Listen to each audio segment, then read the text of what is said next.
사랑은 오래 참고 사랑은 온유하며 시기하지 아니하며 사랑은 자랑하지 아니하며 교만하지 아니하며.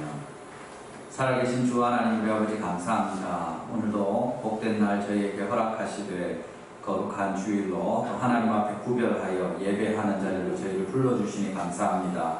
이날에도 오직 하나님의 자비하심을 사모함으로 하나님 앞으로 나온 주의 사랑하는 모든 자들을 기억하여 주시되 이 시간 예배 가운데 하나님의 큰 은혜를 보게 하시며 우리 가운데 부어주시는 자비를 보게 하시고 하나님께만 영광을 돌리는 복된 이 시간 되도록 주님 친히 다스려 주시옵소서.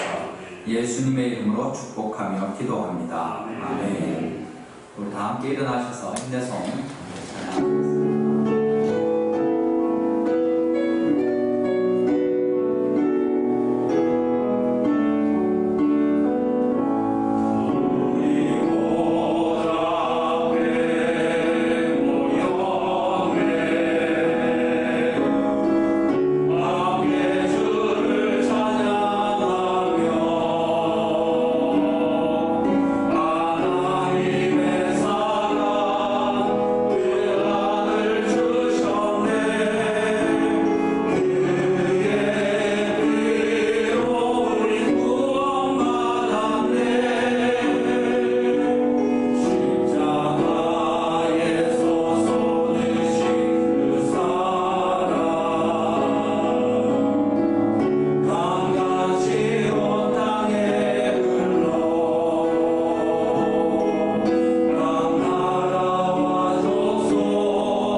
사도신경으로 신앙 고백하시겠습니다.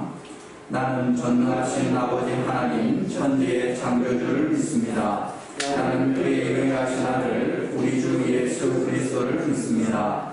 그는 성령으로 잉태되어 동정녀 마리아에게서 나시고 본디오 빌라도에게 고난을 받아 십자가에 못 박혀 죽으시고 장사들이 사흘 만에 죽은 자 가운데서 다시 살아나셨으며 하늘에 오르시어 전능하신 아버지 하나님 우편에 앉아 계시다가 거기로부터 살아있는 자와 죽은 자를 심판하러 오십니다.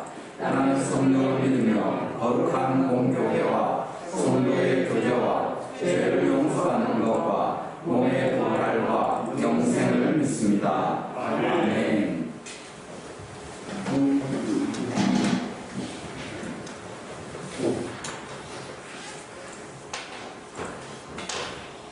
십계명 교독하겠습니다.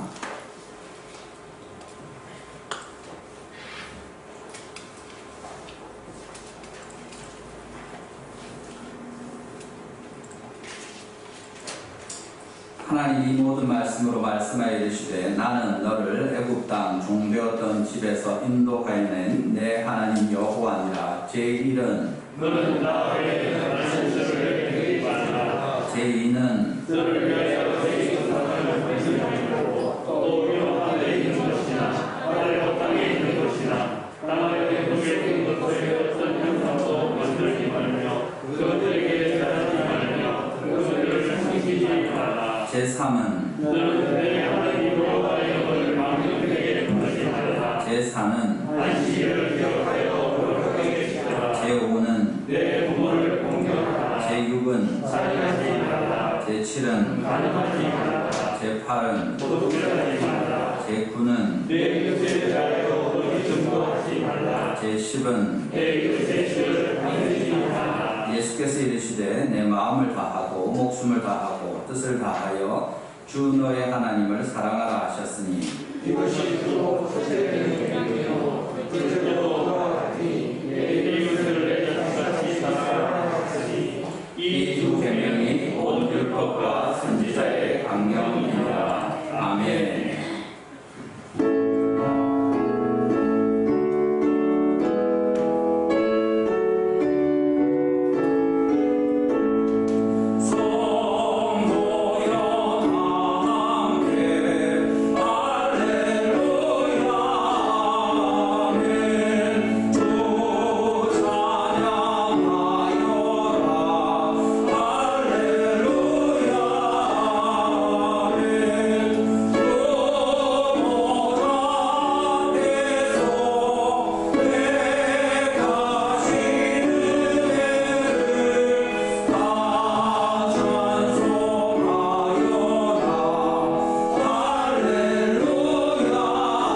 것과 하나님의 성령이 너희 안에 계시는 것을 알지 못하느냐? 누구든지 하나님의 성령을 들으시면 하나님이 그 사람을 멸하시리니 하나님의 성령은 거룩하니 너희도 거룩하라. 거룩하신 하나님, 지난 한 주간도 세상 가운데 저희들을 지켜주시고 이 시간 온 성도님들이 함께 모여 예배드리게 하시니 감사합니다. 우리를 부르시고 하나님의 자녀 삼으시며 지금까지 인도하여 주셨지만 돌아오면 하나님의 자녀다운 삶을 살지 못하고 세상의 것을 바라보며 살아온 것을 회개하오니 용서하여 주시옵소서. 기도하기는 이 예배를 통하여 하나님의 자녀로 다시 회복되는 시간이 되게 하옵소서. 교회 설립 70주년을 맞이하여 예배당 건축을 허락하신 하나님, 공사가 순적하게 잘 진행되게 하시네 감사합니다. 이제는 1층 그 공사를 하고 1층 공사를 잘 준비하고 있는 가운데 있습니다. 특별히 수고하시는 본부장님, 황장로님과 감독하시는 하집사님, 그리고 현장에서 소장으로, 감리로, 현장 일을 담당하는 근로자로 수고하는 이들도 그냥 건물을 짓는 건축가가 아니라 주님의 귀한 성전을 짓는 귀한 손길들로 인도하여 주시옵소서. 건축위원들과 온 성도님들이 또한 한 마음으로 교회 건축이 어려움없이 잘 진행될 수 있도록 기도하고 있습니다. 기도하기는 이 교회가 이 지역의 어두운 세상에 빛과 소금의 역할을 감당하며 지치고 목마른 자에게 신과 생명수를 공급하는 달순교회가 되게 하옵소서. 끝나지 않은 코로나와 우크라이나의 전쟁으로 온 지구촌이 자원과 식량 문제로 또 여러 가지 어려움으로 많이 어려워하고 있는 상황입니다. 우리 생활에도 물가가 인상이 되고 또 앞으로 여러 어려움이 찾아올 것이라고 믿고 있습니다. 기도하옵기는 이 어려움이 길지 않게 하옵시고 가능하면 빨리 회복되게 하옵소서. 우리에게 이런 어려움과 힘듦을 주는 그 하나님의 뜻이 어디 있는지 헤아리는 저희들에게 도와주시옵소서. 목사님을 위해서 기도합니다.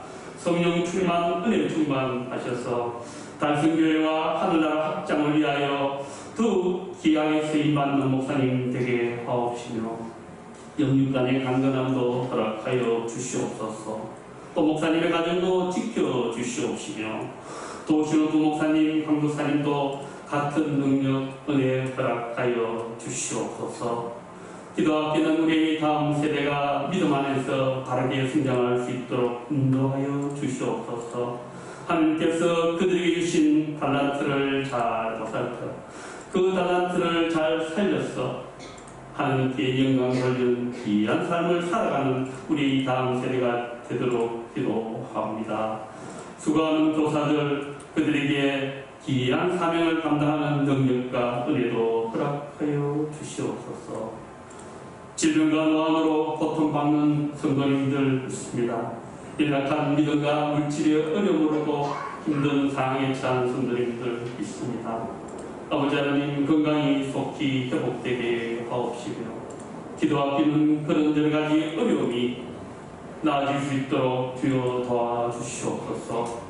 오늘도 이런 형편 저런 형편으로 함께 예배 드리지 못하는 성도님들을 기억하여 주시옵시고 어디에서 무엇을 하든지 주님과 동행하는 삶 살게 하옵시며 영상으로 예배에 참석하는 성도님들도 같은 은혜 나누게 하옵소서. 이 시간 목사님 가정의 날을 맞이하여 부부에 대한 귀한 말씀을 전하여 주실 때 그 말씀이 우리 삶의 실천이 되며 가정이 더욱더 회복되며 부부가 다시 더 귀한 삶으로 살아갈 수 있고 우리 삶이 그 말씀을 통하여서 승리하는 삶이 되게 도와주시옵시고 오늘도 예배를 위하여 준비하고 수고하는 성님의 손길을 기억하여 주시고 그 위에 축복하여 주시옵소서. 이 시간 이 예배가 신령과 진정으로 드려지는 참 예배가 되게 하옵시며 우리의 참 스승 되신 예수 그리스도의 이름으로 기도합니다.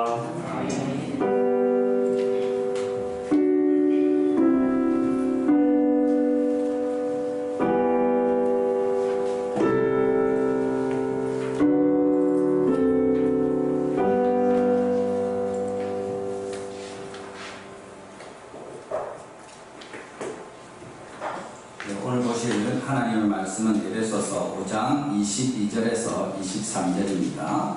에베소서 5장 22절에서 33절까지 오늘 본문 다시 교독하시고 주의 말씀 나누도록 하겠습니다. 창세기 3장 6절은 우리 보면서 본문 중간에, 설교 중간에 같이 살펴보겠습니다.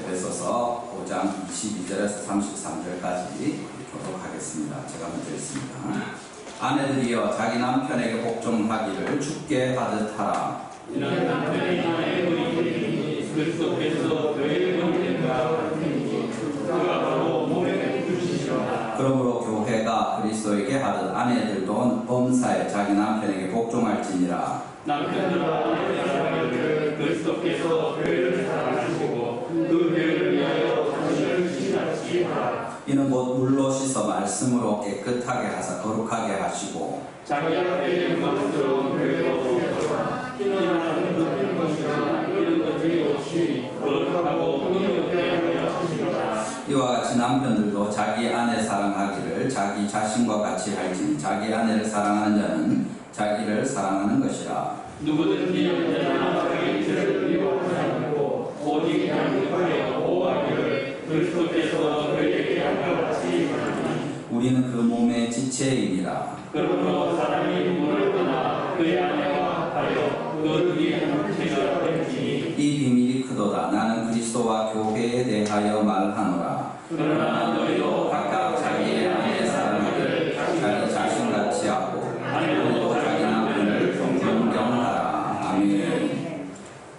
할렐루야. 오늘 우리 함께 하나님께 예배할 수 있어서 너무 감사합니다. 우리 오늘 말씀은 이제 5월달에 지금 이어서 이제 부부들에게 주시는 말씀으로 같이 보기로 원합니다. 하나님께서 부부들을 향하신 주님의 마음이 어떠신지 또 우리가 그 예수님의 하나님의 마음을 이해하고 남편에게 아내에게 또 어떤 태도와 마음을 가지고 그들을 대하고 그렇게 살아야 할 것인지 다른 모든 세상의 지혜가 아니라 하나님께서 우리에게 가르쳐 주시는 그 지혜를 얻기를 원합니다. 오늘도 주님께서 말씀하실 때 하나님의 음성을 들으시고 우리 각 사람에게 또 우리 가정에 우리 교회에 주시는 주님의 은혜가 그렇게 임하기를 주님의 이름으로 축원합니다. 전에 제가 청년 때 이제 금방 결혼하고 구역 모임을 할 때였습니다. 그런데 이제 금요일 저녁마다 구역 모임이 있는데 그날 이제 학교 다닐 때였죠. 유학 가서 학교 다닐 때였는데 금요일 오후에 선생님이랑 미팅을 하고 결과가 별로 시원치 않아 가지고 서로 썰렁했습니다. 분위기가 안 좋게 끝이 났는데 그래 이제 졸업도 가까워오고 이런데 이제 그러니까 되게 마음이 좀 속상하고 힘들고 그런 상태로 왔는데 금요일 오후니까 또 그렇게 와서 이제 가족 모임, 소그룹 모임이죠. 구역 모임의 리더로 같이 가서 이렇게 모임을 해야 돼요. 제가 구역장이었으니까. 그래 가는데 이제 마음이 그런 거예요. 집사람이 이제 보고 분위기가 그런 줄 아니까 그래서 가가지고 우리가 이제 밥도 하고 반찬들이 하나 해가지고 다른 집에서 모이는데 갔는데 저보고 좀 이따가 들어오든지 하면서 먼저 그 밥통 하나를 들고 이렇게 쭉 들어가는 거 2층 그때 학교 아파트 어디로 올라가는 걸 제가 차에서 앉아서 조금 이따 들어갈게 하면서 이제 기도하면서 잠시 있었는데 그 밥통을 들고 이렇게 반찬 하나랑 이렇게 가지고 올라가는 제 아내의 뒷모습을 보면서 제가 참 마음이 한편으로는 미안하기도 하고 고맙기도 하고 또 그렇게 잠시 시간을 보내면서 이제 마음이 좀 누그러지고 그렇게 해서 이제 같이 들어가서 또 그날도 잘 모임을 하고 또 은혜 가운데 마치고 또 기도해 가고 이렇게 했던 기억이 납니다. 사실은 남편 하면 다들 이제 남편이 그 집을 책임지고 앞장서서 집에 먹을 것도 구해놓고 또 가정을 다 대소사를 살피고 이렇게 할 것에 대한 기대가 있습니다. 하나님께서 오늘 그 남편에게, 아내에게 우리가 일반적으로 가지고 있는 그림들이 있는데 그런 것과 비교해서 주님의 말씀은 어떤 부분을 특별히 이야기하는지 오늘 우리가 같이 말씀을 중심으로 살펴볼 때 주님께서 우리가 주님의 마음을 살피는 것처럼 우리가 남편의 또 아내의 마음을 살피고 그렇게 하나님 앞에서 온전한 가정으로 세워지기를 기뻐하신다, 이런 사실을 좀 깨닫게 되고 그렇게 또 주님의 뜻으로 우리 가정이 온전히 세워지기를 원합니다. 처음에 우리가 보는 것은 오늘 우리 주보의 제목으로, 작은 제목으로 드린 것처럼 뭐라고 되어 있습니까? 아내들은 남편을 돕고 존경하라, 이렇게 합니다. 우리 한번 따라합시다. 아내들은 남편을 돕고 존경하라. 아멘. 본문 22절에서 24절까지의 말씀이 주로 아내들에게 주시는 말씀이 됩니다. 먼저 아내들이여 자기 남편에게 복종하기를 주께 하듯 하라. 아내들에게 하나님을, 주 예수님을 섬기는 것처럼 그렇게 남편에게 복종하라, 자기 남편에게 복종하라 이야기하고 있습니다. 설명이 이어서 나오죠. 뭐라고 합니까? 이는 남편이 아내의 머리됨이 그리스도께서 교회의 머리됨과 같음이니 그가 바로 몸의 구주시니라. 그러므로 교회가 그리스도에게 하듯 아내들도 범사에 자기 남편에게 복종할지니라. 그래서 주님께서 여기 성경 말씀을 통해서 아내들에게 자기 남편 복종하기를 주께 하듯이, 교회가 그리스도에게 하듯이 그렇게 복종하라고 이야기하고 있습니다. 근데 이제 뒤에 33절에 보시면 오늘 본문을 정리하면서 이야기하는 내용이 되는데 다시 아내도 자기 남편을 존경하라 그렇게 쓰고 있습니다. 그래서 남편에게 복종하고 또 그를 존경하라 이렇게 말씀하는 거죠. 근데 이제 이 내용을 들으면 어떤 사람들은 좀 거부감을 가지기도 합니다. 왜 남편에게 다 아내는 복종해야 되느냐? 교회가 그리스도에게 복종하는 거야. 당연히 그렇게 하는 것이 맞죠. 그렇지만 왜 아내가 교회가 그리스도에게 하는 것처럼 그렇게까지 남편에게 복종해야만 하느냐? 그렇게 존경해야만 하느냐? 뭐 아내는 생각도 없고 남편이 늘 똑똑하고 올바른 결정을 내리고 그런 게 아니지 않느냐, 이렇게 이제 호소하는 것처럼 불평하고 이렇게 할 수 있습니다. 그런데 이것은 우리가 하나님의 그림을 잘 이해하면 좀 더 받아들이기가 쉬워집니다. 하나님께서 아내를 처음에 지으실 때 여자를 만드시면서 한 남자의 아내가 되게 하실 때 그 지으신 의도가 어디에 있느냐, 왜 하나님께서 남자를 만드셨고 여자를 만드셨냐를 살펴보면 그것을 좀 더 잘 받아들일 수 있습니다. 창세기 2장 18절에 이렇게 말씀합니다. 창세기 2장 18절입니다. 여호와 하나님이 이르시되 사람이 혼자 사는 것이 좋지 아니하니 내가 그를 위하여 무엇을 지으리라 하십니까? 돕는 배필을 지으리라. 그렇게 하나님이 말씀하시고 여자를 만드시는 거죠. 처음에 여자를 만드시는 의도가 어디 있느냐 하면 돕는 배필로 만드셨다. 그렇게 분명히 말씀하고 있습니다. 하나님께서 돕는 배필로서 여자를 만드셨다고 이야기하시면서 이것이 처음 남자와 처음 여자가 존재하게 된 그 목적이고 그들이 함께 하나님 앞에 그렇게 살도록 만드셨다는 거죠. 그래서 이 돕는 배필이 무슨 뜻인가를 잘 이해할 때 우리가 남자와 여자의 관계에 대해서 또 부부에 대해서 훨씬 더 잘 이해할 수 있습니다. 근데 보통 사람들은 돕는 배필 이렇게 하면 이 부분에서 그냥 그러면 남자가 마음대로 하고 남자가 주인과 같고 여자는 종과 같아서 섬겨야 되고 도와줘야 되고 원하는 대로 옆에 있다가 딱 시키는 일만 하고 그렇게 돕는 배필로 하나님이 만드셨으니까 남자는 우월하고 여자는 열등하고 뭐 이렇게 이해하면서 실제로 많은 사람들이 그렇게 받아들이기도 하고 하는 일들이 있습니다. 그런데 이것은 성경을 잘 바로 이해하지 못한 것입니다. 오해하는 것인데, 돕는다고 할 때는 두 가지 의미가 있죠. 보통 힘이나 지혜나 재력이나 뭐라도 능력이 있는 사람이 없는 사람을 도와주는 겁니다. 예를 들면 선생님이 학생을 도와주는 거죠. 애들이 뭘 잘 모르니까 선생님이 가르쳐주는 걸 도와준다, 그렇게 합니다. 엄마가 아이들을 도와주죠. 기저귀도 갈아주고 젖도 먹여주고 밥도 또 먹이고 자다가 깨면 재워주고 어미가 아이를 도와줍니다. 부자가 가난한 자들을 도와줄 수 있죠. 그들에게 돈이 있기 때문에 기부를 하기도 하고 또 적절하게 좋은 일들을 통해서 부자들이 가난한 자들을 돕기도 합니다. 그것도 분명히 돕는 건 맞습니다. 그런데 또 다른 것은 뭡니까? 거꾸로 힘과 능력이 모자라는 편이 종이나 노예처럼 섬기거나 봉사하는 것을 돕는다, 이렇게 이야기하기도 합니다. 예를 들면 대표를 비서가 돕고 대통령을 총리나 장관이나 이런 사람이 돕는다, 이렇게 하죠. 부모님 바쁠 때 아이들이 도와준다, 뭐 이렇게 이야기하는 경우도 있습니다.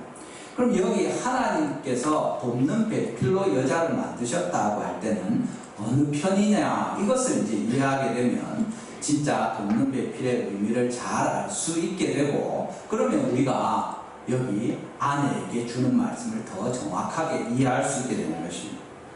아내가 돕는 배필이라고 할 때는 우리가 방금 얘기했던 능력이고 힘이 있고 이렇게 할 수 있는 사람을, 할 수 없는 사람을 도와주는 첫 번째 경우에 훨씬 더 가깝다는 겁니다. 열등하고 종속적인 존재로서 봉사하고 섬기고 노예처럼 그런 의미가 아니라 오히려 힘이 있어서 능력이 있어서 지혜가 있어서 도와줄 수 있는 사람을 그런 의미에서 돕는 배필이라고 쓰고 있다는 겁니다. 이것이 왜 그러냐면 성경에서 돕는이라는 이 단어를 찾아보면 알 수 있겠죠. 어쩔 때 어떤 경우에 이 돕는다, 돕는 배필이다, 도움이라는 말이 쓰이는가를 보면 알 수가 있습니다. 성경에 돕는 배필이라고 할 때 쓰인 그 히브리어는 에제르라는 단어, 돕는다, 그렇게 쓰여 있는데 대부분의 경우에 한 구약에 20번 정도 나타나는, 20번 이상 나타나는데 어떤 경우냐면 하나님께서 자기 백성을 도와주신다, 그때 쓰이는 단어가 바로 이 에제르고 돕는 배필이 그런 의미라는 거예요. 성경에 우리 너무 잘 아는 여러 구절들이 있죠. 하나님은 우리의 피난처시요 힘이시니 환난 중에 만날 큰 도움이시라. 시편 46편 1절 같이 하나님이 우리의 큰 도움이시다 할 때 이 에제르의 명사형이 사용되는 겁니다. 하나님이 우리의 도움이십니다. 하나님이 우리보다 열등하거나 힘이 없거나 우리가 부릴 수 있는 그런 분이라서 우리 도움이 아니라 이 도움이 꼭 필요하고 하나님께서만 주실 수 있는 그런 도움이다, 이런 의미가 되는 거죠. 이 에제르가 잘 쓰인 유명한 구절이 우리 사무엘상 7장에 보면 에베네셀, 우리 한글에 그렇게 되어 있는 그때 쓰인 게 에제르입니다. 뭡니까? 도움의 돌이라는 뜻입니다. 이스라엘이 블레셋과의 전투에서 하나님의 도우심으로 큰 승리를 하고 난 이후에 선지자 사무엘이 그 자리에 있는 돌이 큰 돌이겠죠. 돌을 구해다가 미스바와 센 사이에 세우고 여호와께서 여기까지 우리를 도우셨다, 그래서 도움의 돌이다 하고 에베네셀 그렇게 하는 겁니다. 누가 돕는 겁니까? 여호와께서 도와주시는 거죠.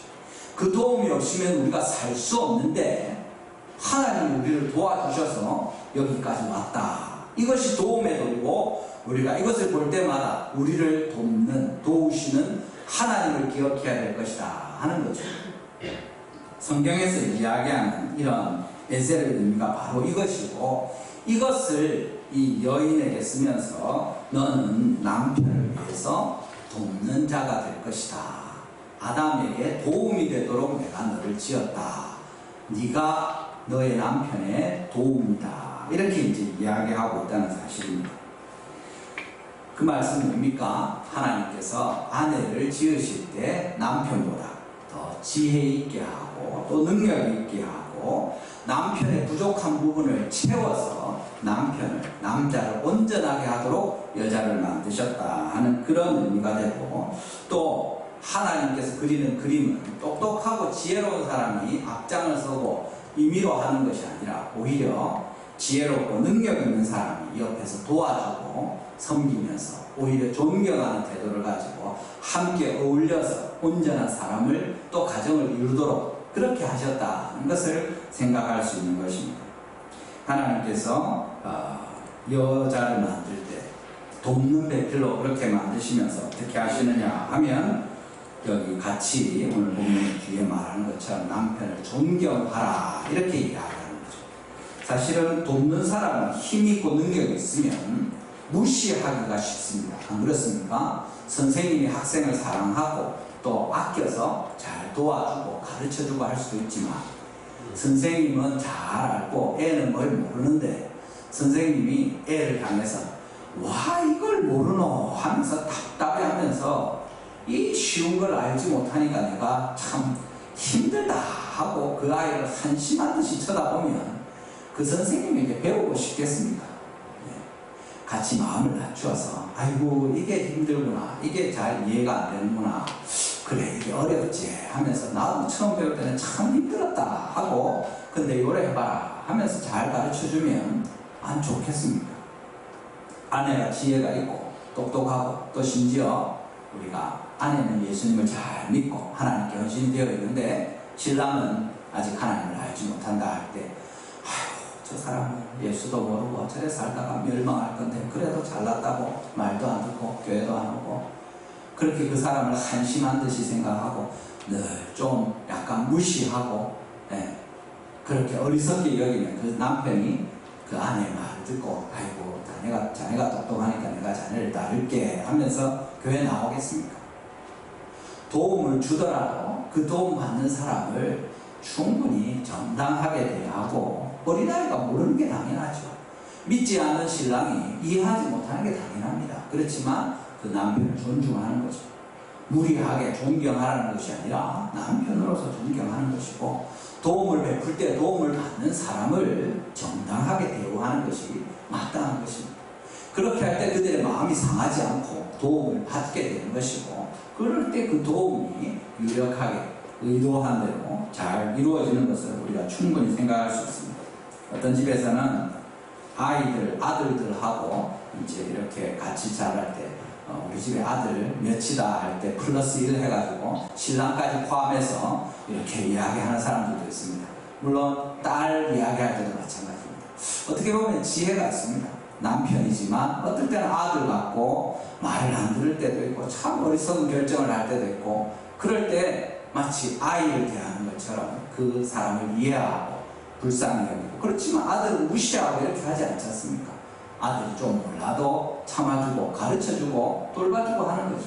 끝까지 버리지 않고 사랑하면서 아끼는 그것이 아내의 태도이고 마찬가지로 그렇게 할 때 여기 돕는 그 도움이 적절하게 유효하게 사용된다는 것을 우리가 충분히 생각할 수 있습니다.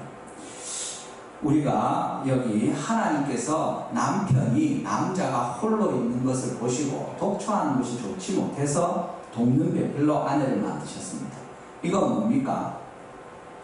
아내가 꼭 필요한 겁니다. 우리에게 하나님의 도움이 필요 없습니까? 있으면 좋지만 없어도 괜찮다 그렇습니까? 그렇지 않은 거죠.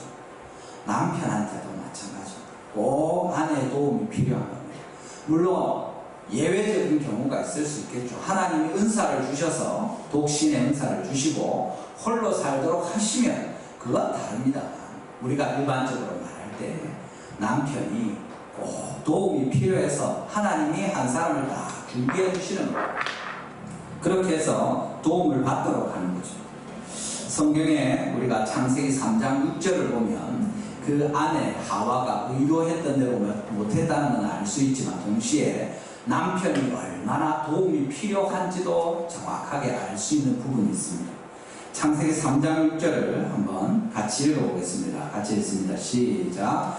여자가 그 나무를 본즉 먹음직도 하고 모함직도 하고 지혜롭게 할 만큼 탐스럽기도 한 나무인지라 여자가 그 열매를 따먹고 자기와 함께 있는 남편에게도 주매 그도 먹은지라. 아멘.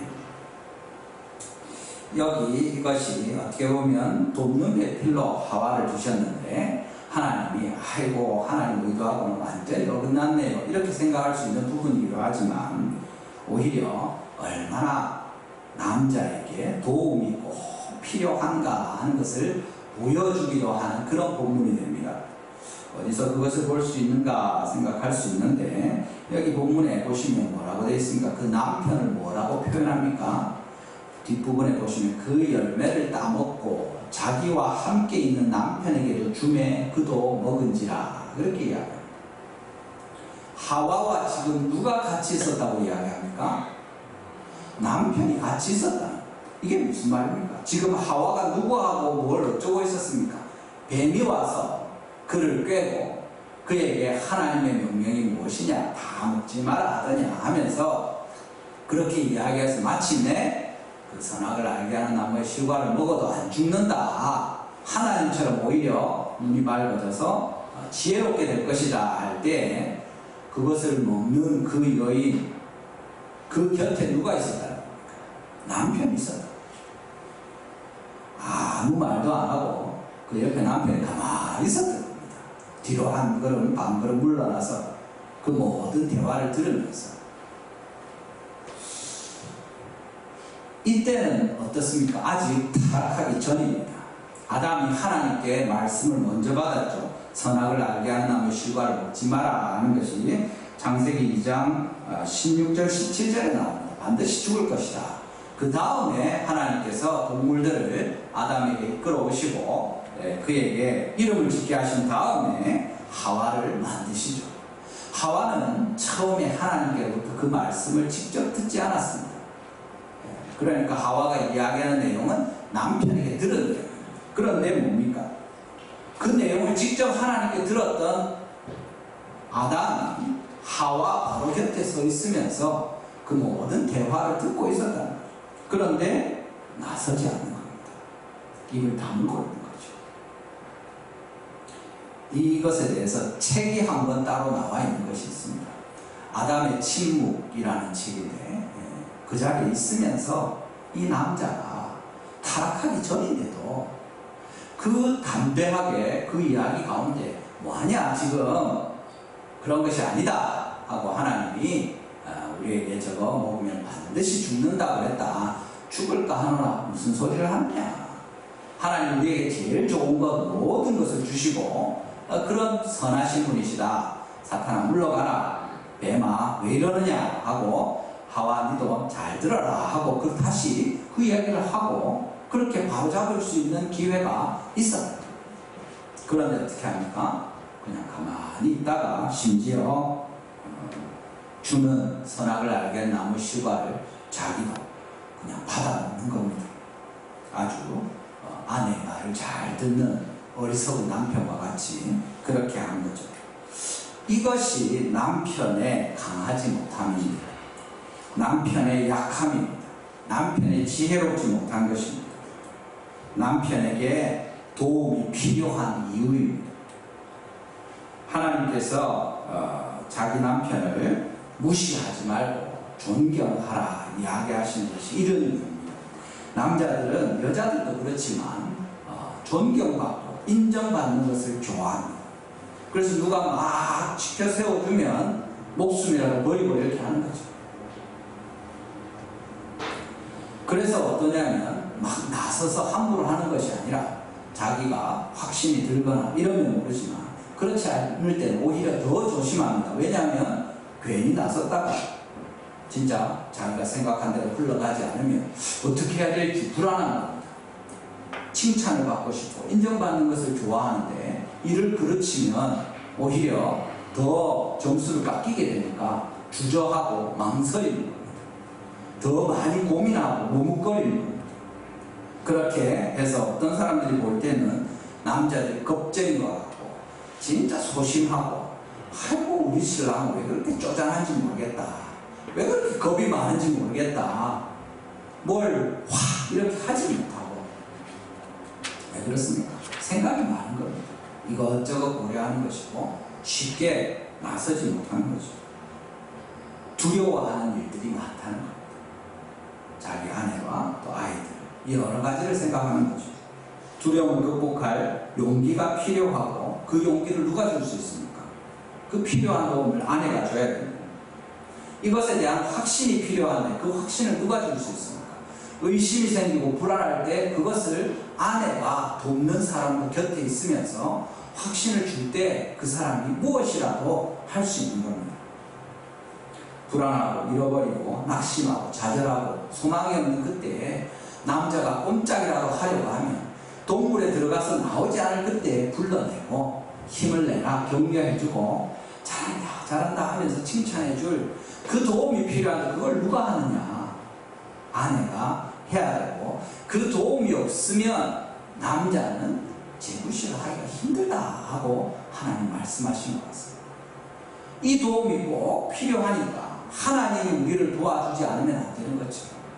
아내가 남편을 도와줄 때만 그 남자가 자기 역할을 할 수 있고 여기 보는 것처럼 하나님께서 말씀을 주셨고 심지어 타락하기 이전에 그 사람인데도 머뭇거리고 주저하고 해야 될 말을 하지 못하고 뒤로 물러나 있다가 답답해 보이는 아내가 그것을 보고 그냥 이렇게 저렇게 결정을 하고 행해버릴 때 물론 아주 치명적인 하나님 앞에 불순종함으로 말미암아서 안타깝게 됐지만 심지어 그것을 거절하거나 바로잡지 못하고 그냥 아내가 주니까 주는 대로 받아먹는 거예요. 이런 남편에 대해서 성경이 이야기하면서 그를 너희가 도와야 된다. 근데 돕는데 어떻게 하냐? 무시하면서 도우면 그가 듣겠느냐? 아니다. 그를 존중해야 되고 그에게 순종하면서 너희가 어떻게 도와야 될지를 잘 생각해야 된다. 그 얘기를 하는 거죠. 이것이 아담에게만 그렇습니까? 성경에 보면 이런 예들은 수도 없이 나옵니다. 대표적으로 우리가 성경의 중요한 인물인 아브라함이 어떻게 합니까? 자기 아내 사라를 데리고 여러 곳을 다니면서 그렇게 처음에는 이제 농사를 짓기보다 그 유목처럼 이렇게 생활을 했죠. 창세기 20장 13절에 뭐라고 나옵니까? 하나님이 나를 내 아버지의 집을 떠나 두루 다니게 하실 때 내가 아내에게 말하기를 이후로 우리의 가는 곳마다 그대는 나를 그대의 오락이라 하라. 이것이 그대가 내게 베풀 은혜라 하였으므라. 자기 아내가 너무 예뻐가지고 사람들이 자기 아내를 탐을 내서 나를 죽여버릴 수도 있으니까 사라 아내요 미안한데 내 누이라고 좀 이야기해라. 그래서 내가 안 죽고 살 수 있도록 나를 불쌍히 여겨다오. 이게 얼마나 비겁합니까? 목숨을 걸고 아내를 지켜야죠. 내가 신랑이다 그 말도 못하고 내를 좀 도와서 오빠라 해라.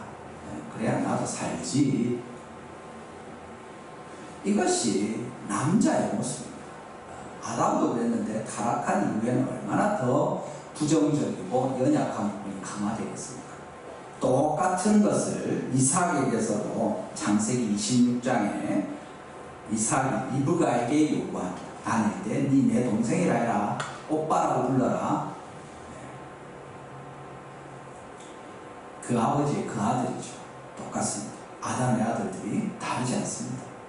우리 중에 누구라고 해서 이 사람들과 달리 아주 훌륭하고 멋지고 그런 사람도 있겠느냐? 그렇지 않다. 모든 아담의 후예로 이 세상에 있는 남자들이 다 그 모양입니다. 여러분들이 아내들로서 결혼을 하고 살게 될 때 하나님께서 성경에서 말씀하는 것이 무엇입니까? 남편을 도우라고 우리를 보내신 겁니다. 아내들을 보내셔서 남편의 네가 저 남자를 도와주라 하고 말씀하시는 것이고 도와줄 때도 좀 잘 도와줘서 존경하고 그 속상하지 않게 그래서 이 도움을 잘 받아들이도록 그렇게 도와주라 하고 말씀하시는 것 같습니다. 우리 모든 성도님들이 정말 이 세상에서 살아갈 때 특별히 아내들이요 하나님께서 우리에게 주신 남편을 볼 때 그들 가운데 부족한 것이 있더라도 연약한 것이 있더라도 당연히 있습니다. 하나님 그렇게 처음에 아담을 만들 때도 그런 부분이 없지 않았는데 지금은 얼마나 더 하겠습니까? 그럴 때 남편을 아내들이 잘 도와주라. 네가 도와줘야 된다. 그 마음 상하지 않게 잘 도와주라. 이렇게 말씀하고 계시는 겁니다. 우리 교회에 속한 모든 아내들이 그렇게 남편들을 잘 돕고 존경하면서 하나님이 기뻐하시는 온전한 가정을 꾸미고 그렇게 해서 우리 모든 교회에 속한 남자들이 힘을 얻고 모든 도움을 받아서 얼마든지 주님이 기뻐하시는 모습으로 하나님께 헌신하고 또 즐겁게 주님을 섬기는 또 아름다운 가정으로 세워지는 이 은혜가 있기를 주님의 이름으로 축원합니다. 두 번째는 이 남편들에게 또 같이 주시는 말씀이 오늘 분명히 있죠. 뭐라고 이야기합니까? 25절부터 나오는 내용입니다. 25절에 보시면 남편들이여 하면서 아내 사랑하기를 그리스도께서 교회를 사랑하시고 그 교회를 위하여 자신을 주신같이 하라 이렇게 말씀하면서 남편이 아내 사랑하기를 자기 자신같이 하도록 그렇게 말씀하고 있습니다. 제목에 2번에 보시면 남편들은 아내를 위해서 희생하고 사랑하라 이렇게 붙여놨습니다. 남편들이 아내를 위해서 희생하고 사랑하라고 말씀하시는 건 뭐냐면 남편들이 아내를 위해서 잘 희생하지 않습니다. 금방 보지 않았습니다. 아담도 자기가 혹시 뭐 어떻게 될까 뒤로 물러나 있는 겁니다. 주저하고 겁이 많고 생각이 많은 남자들이 많습니다. 그런데 여기 뭐라고 합니까? 네 생각만 하지 말고 자기 자신을 위하는 것처럼 네 아내를 위하라 사랑하라 그렇게 이야기합니다. 네보다 더 사랑하라고는 요구도 하지 않겠다. 네가 네 아끼는 정도 그 정도만 네 아내 좀 사랑하면 안 되겠나? 그래 좀 해라 하고 말씀하시는 거죠. 아내를 위해서 희생할 것을 주님이 말씀하시고 그렇게 아내를 사랑하도록 주님이 우리에게 요구하고 있다는 사실입니다. 어떤 이유가 있든지 간에 그 아내 뒤에 숨지 말고 뒤로 물러서지 말고 필요한 결정을 하고 가장으로서 하나님 앞에서 책임을 지고 연약한 아내를 위해서 희생도 하고 헌신도 하고 그를 보호하면서 네가 진짜 아내를 사랑한다는 걸 보여주라. 그렇게 하나님께서 남편에게 요구하고 있는 것입니다. 사실은 사람들이 남자다움에 대해서 오해하고 남자들이 그렇게 오해하고 있기 때문에 더 남자답지 못하게 되는 일이 있습니다. 왜냐하면 남자답다고 하면 어떤 상황에 처하더라도 무서워하지 않고 상황을 좀 잘 조절하고 딱 통제하면서 그것을 주도적으로 확 끌어갈 수 있는, 그래서 와, 저 사람 진짜 남자답네 이렇게 인정한 그것을 남자답다고 생각하는 거예요. 그런데 성경에서 또는 우리가 살아가면서 그런 남자를 볼 수 있습니까? 그렇지 않습니다. 그런 남자는 없습니다. 우리 본 것처럼 아담이 그랬고 그 위에 모든 사람들이 그렇습니다. 어쩌다 그래 보이는 사람들이 있죠. 높은 지위에서 권세를 행사하고 아주 멋져 보이고 아주 잘한 것처럼 그렇게 나타나는 사람이 있습니다.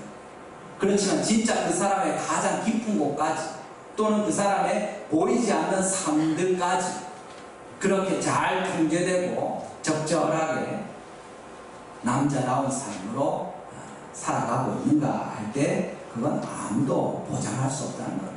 아담이 그랬는데, 아브라함이 그랬는데. 오히려 성경에서 말씀하는 우리가 바르게 생각해야 될 남자다움은 뭐냐 하면 불확실함이 있습니다.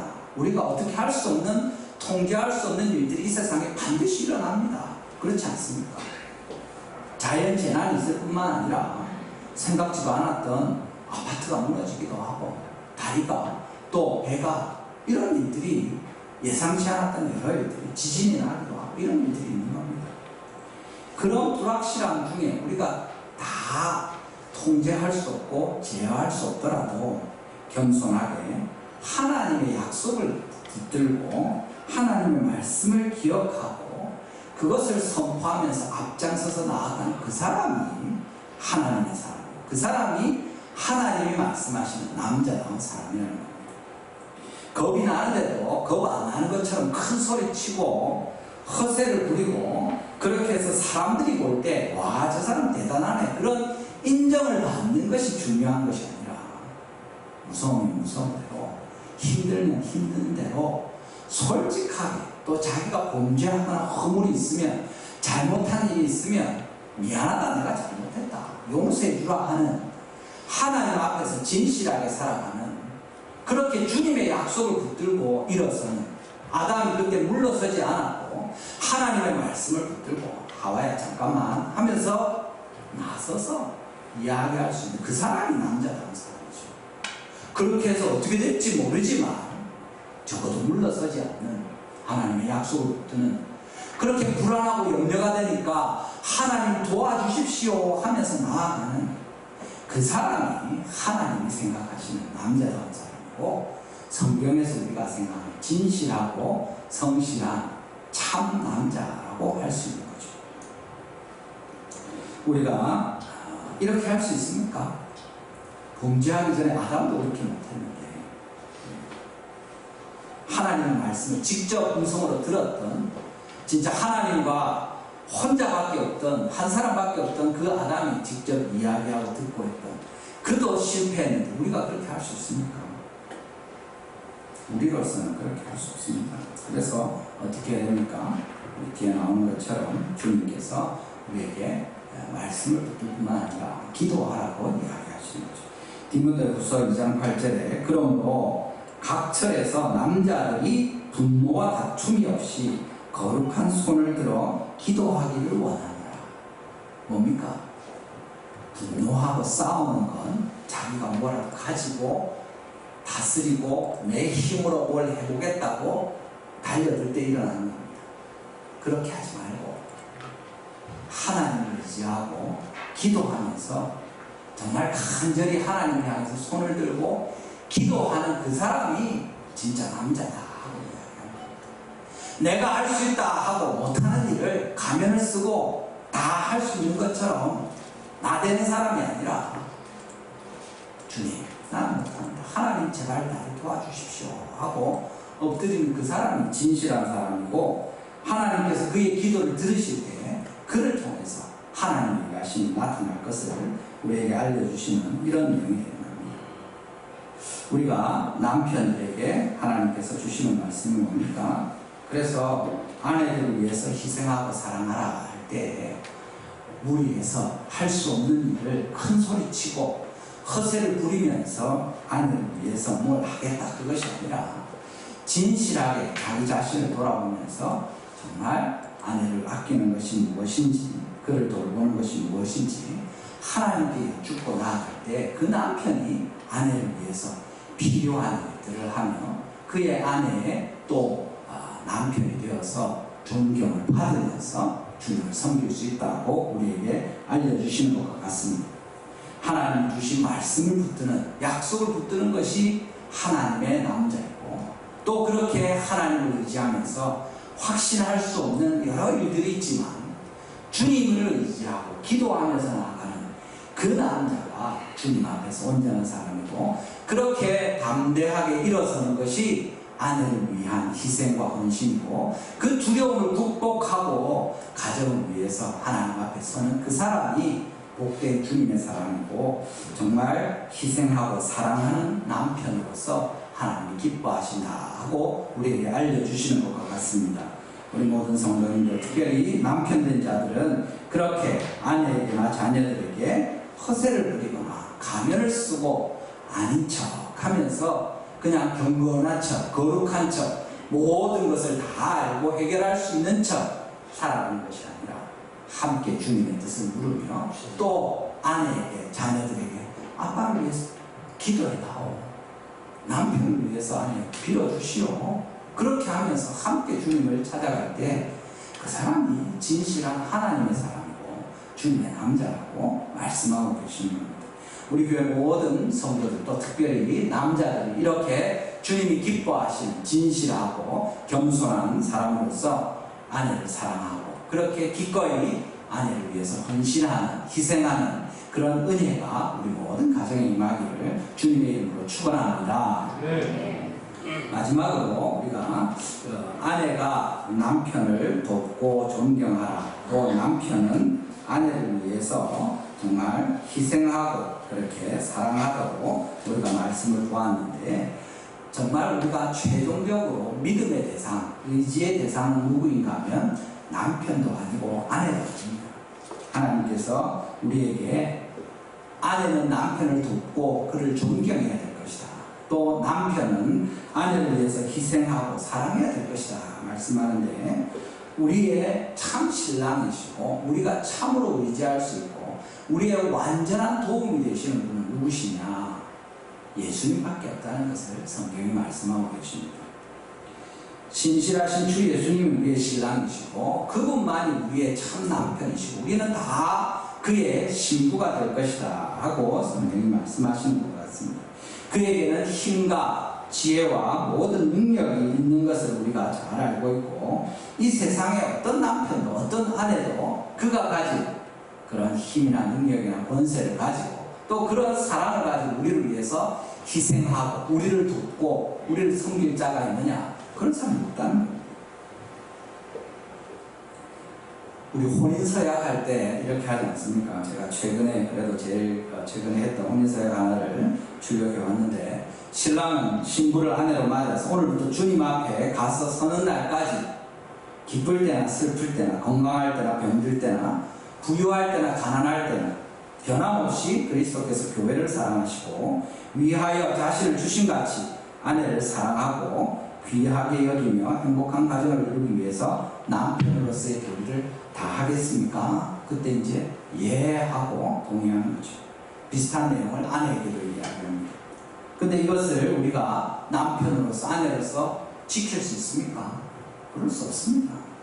우리로서는 할 수가 없는 일입니다. 전에 어떤 분이 그 이야기를 하더라고요. 자기가 결혼해서 진짜 아내가 자기를 사랑한 걸 알게 된 때가 언제냐 하니까 교통사고 나가지고 병원에 누워있는데 진짜 대소변을 못 가리고 그냥 누워있을 수밖에 없고 의식만 겨우 있는 몸을 꼼짝 못하는 그런 형편인데, 자기 아내가 그때 꼬마가 여자애 딸 둘을 데리고 있었고 어린이집을 하는 그 집사님이었어요.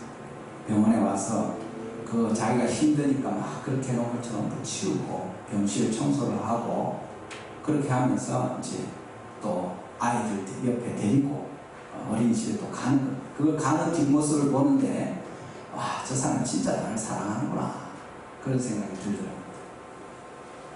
세상 사람들은 힘이 있고 권세가 있으면, 나를 사랑하고 아껴주면, 건강하고 형편이 좋으면 행복하고 사랑하고 순종하고 섬기고 이렇게 하는 것 같습니다. 그렇지 않을 때는 그렇게 하기가 힘들지 않겠나 이런 생각합니다. 그렇지만 우리가 하나님 앞에서 신실한 남편과 아내로 되기를 약속하고 살기를 원하는 건 그런 여러 형편이 맞으니까 하는 것이 아니죠. 그런 형편을 우리가 만들 수는 없습니다. 오히려 모든 형편이 힘들게 되더라도 하나님이 우리를 도와주십시오.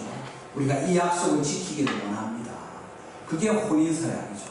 하나님 앞에서 기도하면서, 그래서 예배하면서 혼인서약합니다.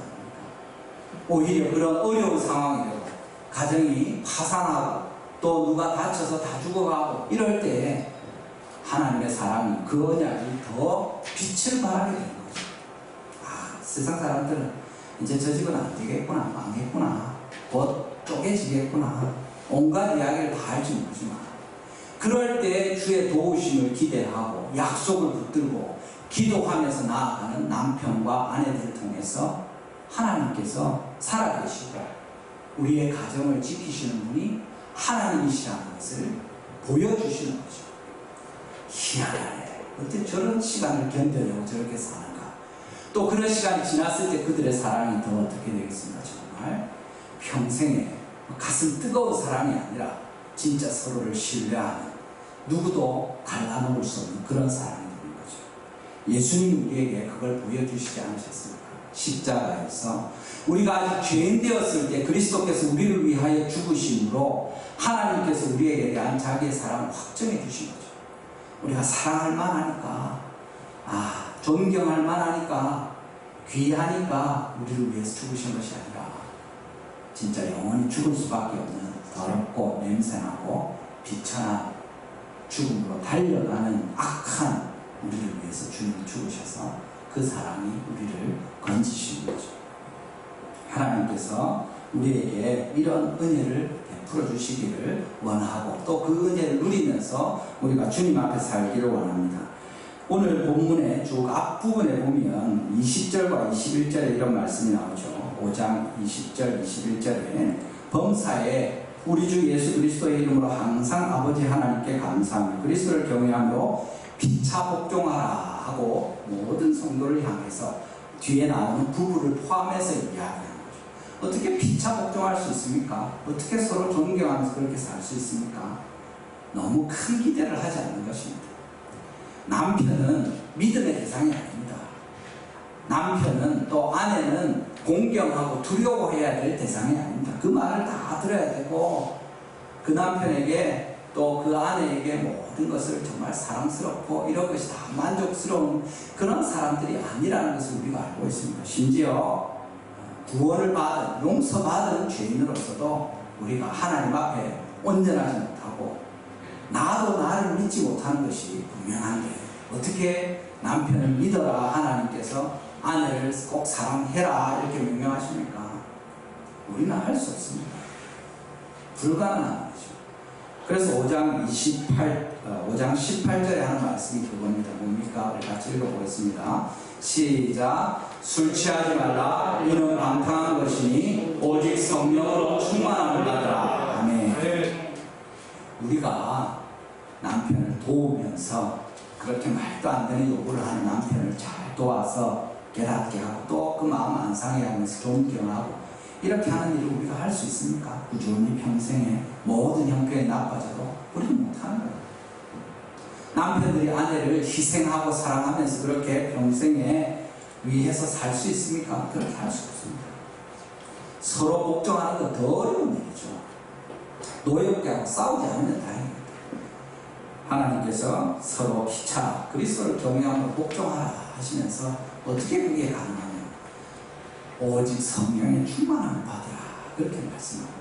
우리가 하나님의 약속의 말씀을 붙들고 늘 기도하면서 주의 도우심을 의지할 그때에 우리가 서로 복종할 수 있고 상대방을 너무 높게 평가해서 그를 의지하다가 실망하거나 속상하거나 또는 무시하다가 서로 틀어지거나 이렇게 되지 않고 적절하게 서로를 존중하면서 하나님의 말씀대로 행할 수 있게 되는 겁니다.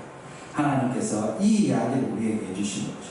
또 한 가지는 마지막으로 우리가 보는 것은 하나님께서 남편들에게 이 말씀을 주시고 아내들에게 주십니다. 어떤 사람들은 오늘 주님의 말씀을 들을 때도 이것을 자기가 남자면서 아내에게만 적용하고 아내이면서 여자면서 남편에게만 적용하고 하나님 내한테 이런 남자를 주세요. 우리 남편을 이렇게 바꿔주세요. 우리 아내 이런 아내를 저한테 주십시오. 이 아내를 우리 지금 있는 아내를 좀 제발 하나님 이렇게 바꿔주십시오. 하나님께서 은혜를 베푸시면 그런 일이 있을 것입니다. 그렇지만 주님이 우리에게 명령하시는 것은 그것을 구하라는 것이 아니라 성령의 충만함을 받아서 남편 된 너는 아내를 위해서 희생하고 사랑하라 말씀하시는 것이고 아내 된 너는 남편을 돕도록 또 그렇게 존경하고 순종할 것에 대해서 우리에게 말씀하고 계십니다.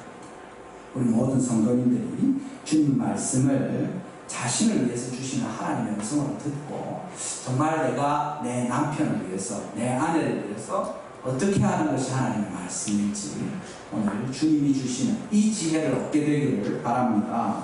오직 주님께서 우리에게 말씀하시는 것처럼 아내로서 남편을 돕고 그 말씀을 마음을 잘 살펴서 존경하면서 온전한 가정을 꾸미도록 주님이 명령하십니다. 그런 아내들이 되시기를 바랍니다. 남편들에게 하나님이 말씀하십니다.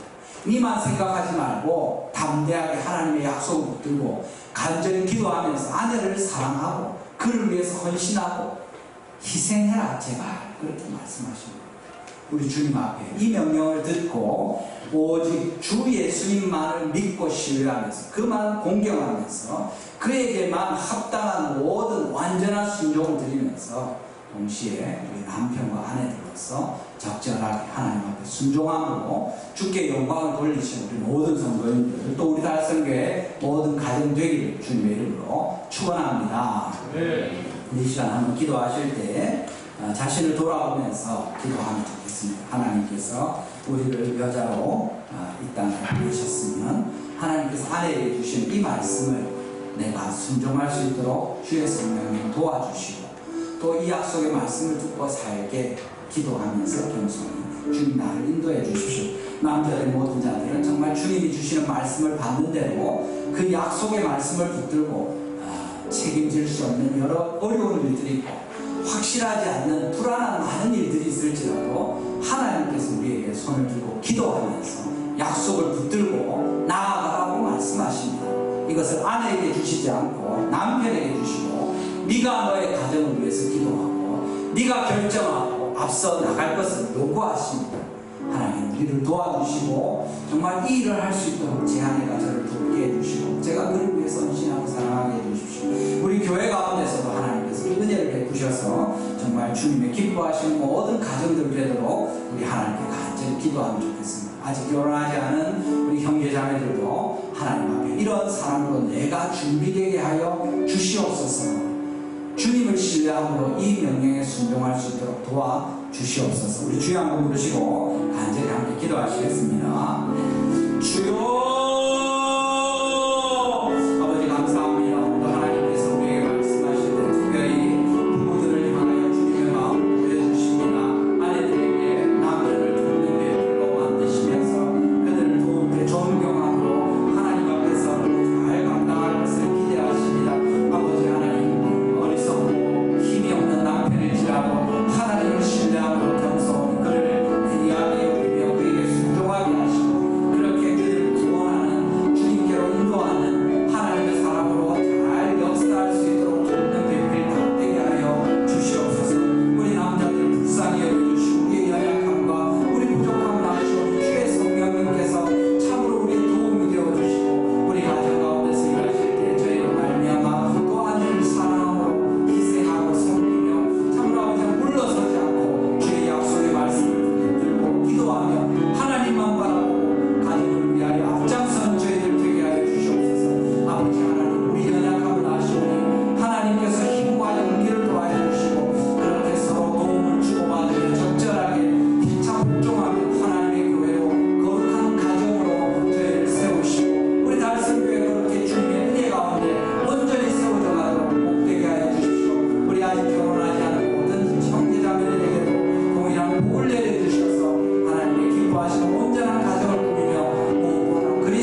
우리의 참 신랑이 되시는 우리 주 예수 그리스도의 하나님 우리 아버지 감사합니다. 오늘도 제 말씀을 통하여 교훈하시온 우리의 가는 일이 복되게 하시되 하나님 앞에 진실한 남자로서 또 여인들로서 우리가 서게 하여 주시고 그렇게 배우자들을 향하여 또 주님께서 세우신 가정을 향하여 교회를 향하여 진실하게 헌신하며 진실하게 살아가는 저희들 다 되게 하여 주시옵소서. 오늘도 주님께 나올 때 주님 구별하여 예물로 드리는 모든 자들을 기억하시고 예물과 함께 우리를 받으셔서 주님의 나라와 교회를 위해 복음을 위해 얼마든지 사용하시고 하나님의 큰 복을 저희와 또 온 누리에 베풀어 주시길 간절히 구합니다. 주님께서 자비롭게 보셔서 우리 달성교회가 하나님이 기뻐하시는 온전한 교회로 그리스도의 몸으로 날마다 세워져가는 이 복을 누리게 하여 주시옵소서. 지금은 우리 주 예수 그리스도의 은혜와 하나님의 사랑과 성령의 교통하심이 이 시간 하나님의 말씀을 들으며 주님 앞에서 온전한 하나님이 기뻐하시는 남자로서 또 여인으로서 살기를 소원하고 주님 앞에 도우심을 받아 오직 그리스도의 참된 신부로 우리 평생에 살아가며 하나님께 영광 돌리기를 소원하는 주의 모든 자녀들과 피로 사신 우리 달성 교회 위에 이제부터 영원토록 함께 하실지어다. 아멘.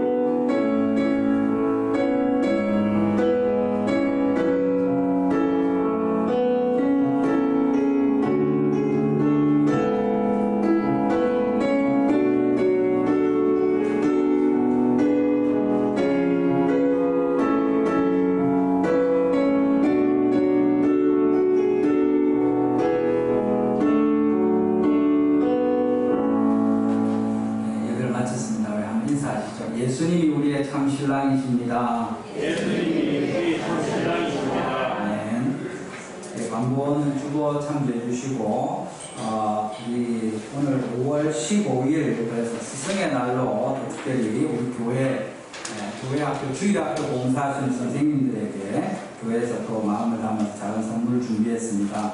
우리 교육 부서에 담당하시는 섬기는 분들 명단이 올라와 있는데 기억하시고 기도해 주시고 선물 준비한 것은 우리 교육부서에서 모일 때 이렇게 전달하고 또 축복하도록 그렇게 하겠습니다. 계속 기도해 주셔서 하나님께서 우리 교회학교 주일학교 통해서 우리 자녀들을 믿음으로 잘 양육할 수 있도록 섬기는 자들이 함께 하나님의 큰 은혜를 누릴 수 있도록 관심 가지고 계속 기도해 주시기를 바랍니다. 성경통독 원영순 권사님 일도하셨습니다. 저는 내일부터 목요일까지 우리들 교회에서 큐티 세미나가 있어서 출타하고 돌아올 겁니다. 위에서 기도해 주시고 특히 우리 교회 말씀 사역에 지혜를 얻을 수 있도록 잘 다녀오도록 같이 기도해 주시면 좋겠습니다. 우리 다 함께 일어나셔서 회에서 부르시고 기도하겠습니다.